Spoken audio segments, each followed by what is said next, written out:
Well, I'm getting ready to put the old girl back in there. These motor mounts that come with the kit, they're a little bit offset differently. And I don't know which one goes on which side, so I guess the only way I can figure that out is to drop it back down in the hole and it'll tell the story. So wish me luck. It's back in.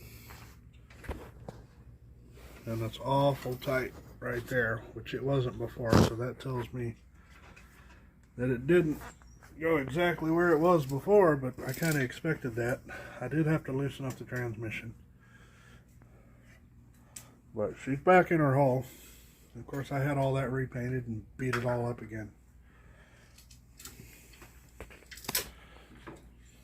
Now I can start tinkering with getting it going again.